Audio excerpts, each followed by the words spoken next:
사라져가는 곤충들. 어렸을 때는 저녁이면은 어두운 밖에서 반짝반짝 빛을 내는 반딧불을 감탄하며 지켜보는 것을 정말 좋아했다. 지구에는 인간 한 명당 2억 마리가 넘는 곤충이 있다.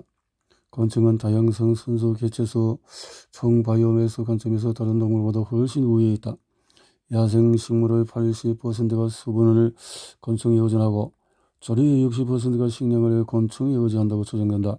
곤충의 풍부성과 다양성을 보존하는 일은 틀림없이 서로를 오염없이 유지하는 일만큼 중요하다. 하지만 우리는 지는 싸움 중인 것 같다. 세계적으로 곤충의 수가 크게 줄어들고 현재 곤충종의 최대 40%가 멸종 위기에 처해 있다. 독일의 과학자들이 보호지역 96곳에서 곤충 개체 수를 추적 관찰하여 1989년에서 2016년 사이에서 날아다니는 곤충이 76% 줄어든 것을 발견했다. 나방나비, 말벌, 꿀벌, 개미, 새똥구리가 가장 큰 영향을 받은 듯해 보인다. 특히 수분을 하는 곤충이 크게 감소했다.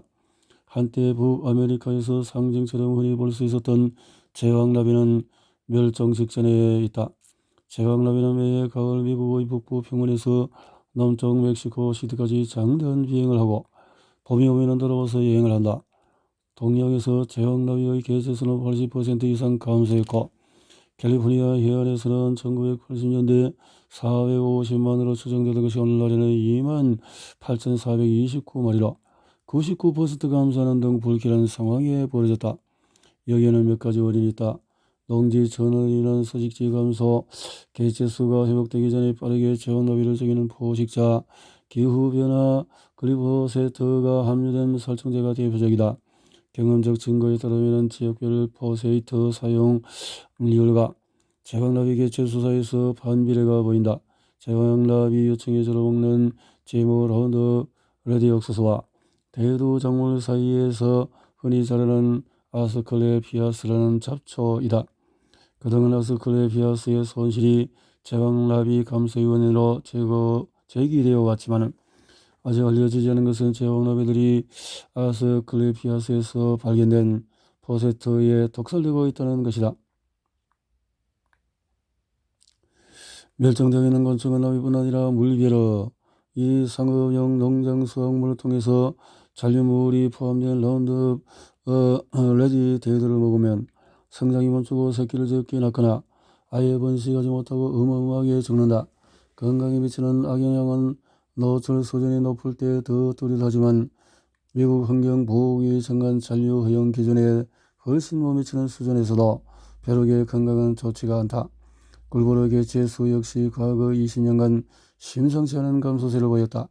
환경운동가, 박물학자, 농부, 연구자들은 일벌 대다수가 벌집의 유충과 미성숙한 벌을 버리고 돌연 사라지며 군집의 붕괴를 불러오는 벌집, 군집 붕괴 현상을 경고한다. 인간들은 벌이 없으면 살아남지 못할 수도 있다. 19세기 시인 에밀리 디킨슨이 윙윙거리는 해적이라고 불렸던 벌들은 수분달인이다. 식용작물의 수정을 돕고 야생식물의 다양성에 큰 역할을 한다. 벌에게는 식량을 얻는 동물은 인간뿐 아니라 곰충원이지. 미국 너구리, 스콘, 그 곤충을 먹이는 꿀벌집 유충벌이다. 꿀벌은 잠자리, 거미, 사마귀 외에도 수십 종의 새들의 먹이가 된다. 병원균과 기생충, 유전학, 기후변화, 먹이 서식지 감소 등으로 꿀벌의 감소에 한몫했다. 네오 니코티노이드 계열 살충제, 특히 이미다 클로프리드가 주범으로 확인되었다.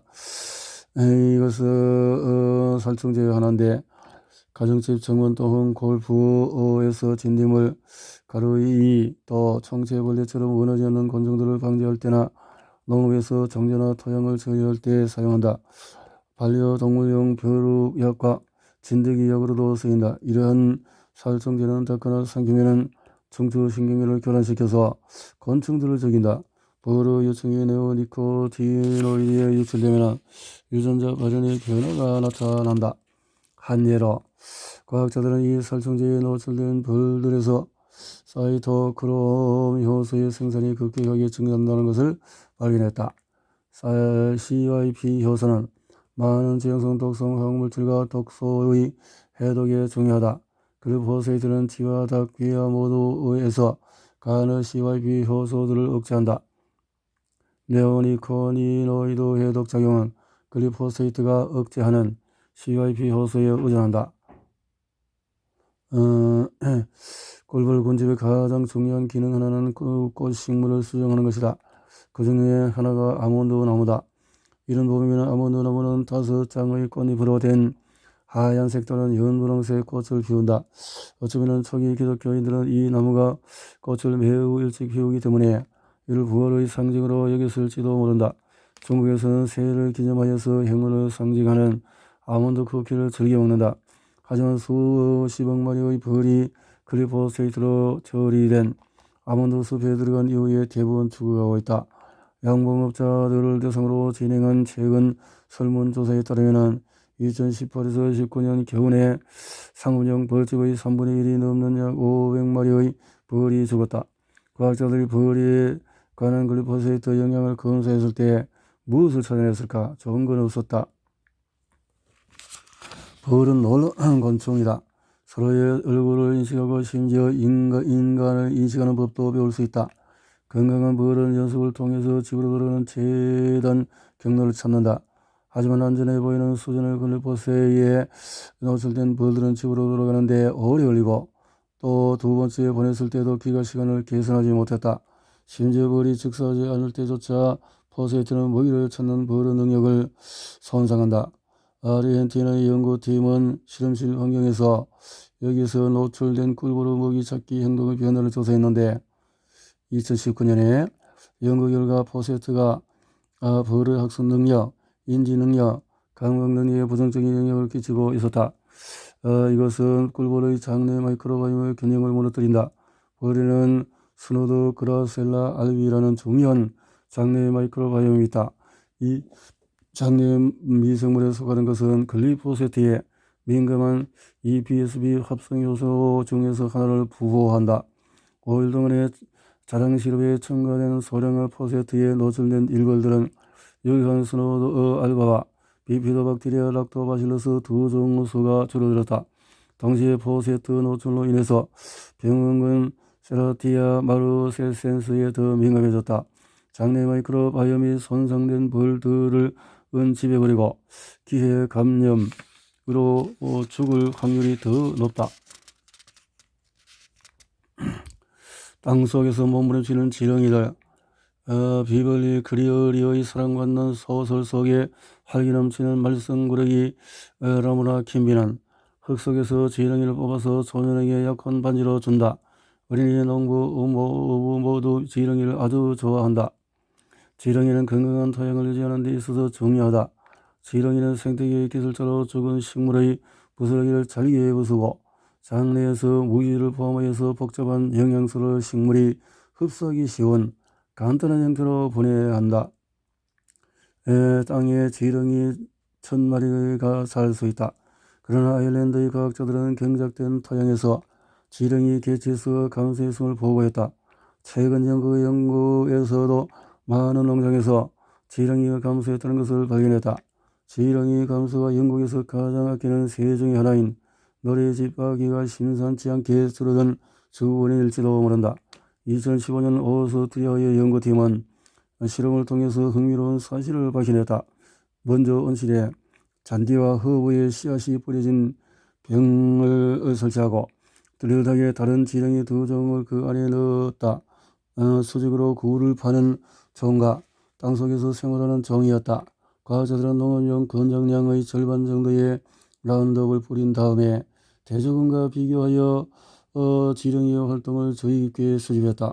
그들은 부패하는 식물성 소재로 굴을 파는 지렁이들을 표면으로 유인하여 제초제를 뿌린 이후에 실험군보다도 표면에 지렁이의 배설물이 더 많으리라고 예상했다. 실제로 그 반대로 드러났다.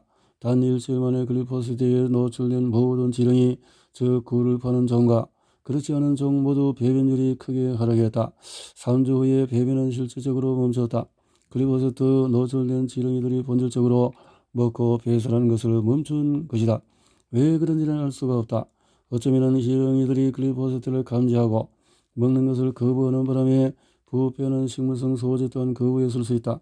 더 그럴듯한 훨씬 충격적인 가설은 글리포사트가 지렁이의 근육소 효소를 교란해서 운동성이 손상되었다는 것이다. 세 번째 가능성은 글리포사트가 지렁이의 신경계를 손상했다는 것이다.